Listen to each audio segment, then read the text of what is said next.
Hello students, इस video में मैं आपको करवाऊंगी चित्र वर्णन 1 ग्रामर बुक में से और 2।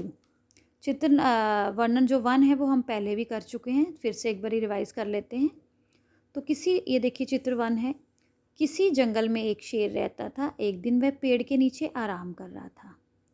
तो उसी समय चूहा अपने बिल से, यहाँ चूहिया भी आ सकता है, अपने बिल से बाहर निकलकर शेर की पीठ पर उछल कूद करने लगा। तो शेर की जो है नींद खुल गई यहाँ पे। अब देखिए उसके बाद क्या होता है। उसने गुस्से में आकर चूहे को पकड़ लिया। चूहे ने डरते हुए कहा, महाराज मुझे छोड़ दो, ज़रूरत पड़ने पर मैं भी आपके काम आऊँगा। तो शेर ने उसे छोड़ दिया। उस पर शेर को दया आ गई तो उसने छोड़ दिया। उसके बाद देखिए कुछ दिन बाद शेर यहाँ पे एक शिकारी के जाल में फंस गया और दहाड़ने लगा, कोई मेरी मदद करो। शेर की दहाड़ सुनकर चूहा वहाँ पहुँच गया और जाल को काटकर शेर को आज़ाद कर दिया। शेर ने उसका धन्यवाद किया।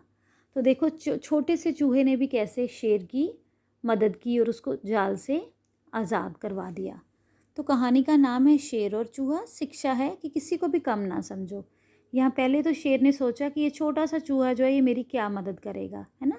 लेकिन लास्ट में हम क्या देखते हैं कि वो छोटे से चूहे के कारण ही शेर जो है वो जाल से बच गया। और दूसरी इसकी जो इसका भावार्थ है, हमेशा एक दूसरे की मदद करो, है ना। हमें हमेशा एक दूसरे की जो है क्या करनी चाहिए, हेल्प करनी चाहिए। अब नेक्स्ट देखिए बेटा, दिए गए चित्रों को सही क्रम में लगाते हुए कहानी की शिक्षा लिखनी है। तो ये देखिए नंबर 1 है। एक कौवा और एक चिड़िया जो है वो बातें कर रहे हैं। दोनों आपस में फ्रेंड्स हैं। तो क्या बातें कर रहे हैं वो कि चिड़िया उसको बोल रही है कि आगे जो है वो मौसम थोड़ा मतलब बारिश वाला आने वाला है, तो हमें जो है कोई फसल मतलब तैयार करके रख लेनी चाहिए ताकि उस समय हम उसको आराम से बैठकर खा सकें।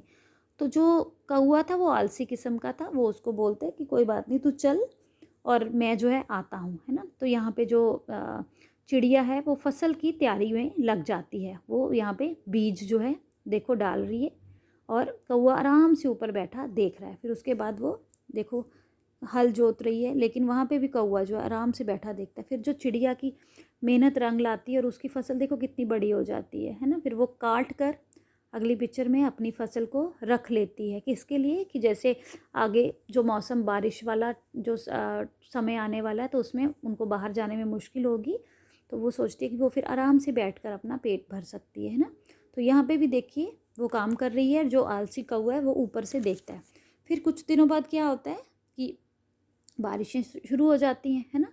तो जो कौवा है वो देखता ही रह जाता है, उसके पास खाने के लिए कुछ भी नहीं होता। लेकिन जो चिड़िया है वो आराम से बैठकर जो है अपना मतलब पेट भर सकती है, क्योंकि उसने काफ़ी जो अनाज था वो जमा कर लिया था इस टाइम के लिए, है ना।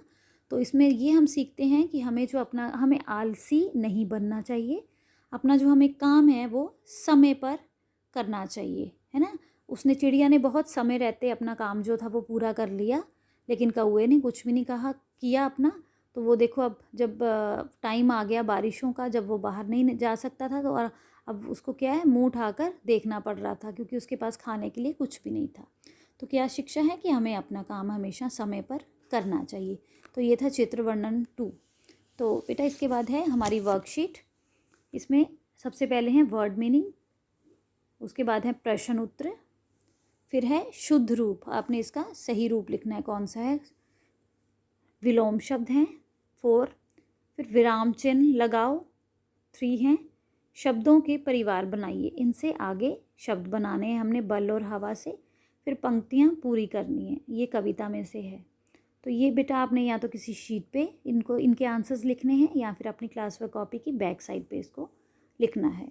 और साथ में ही आपने अपने चैप्टर्स की रीडिंग भी करनी है और बाकी सारे काम की प्रैक्टिस करनी है। Thank you, have a good day.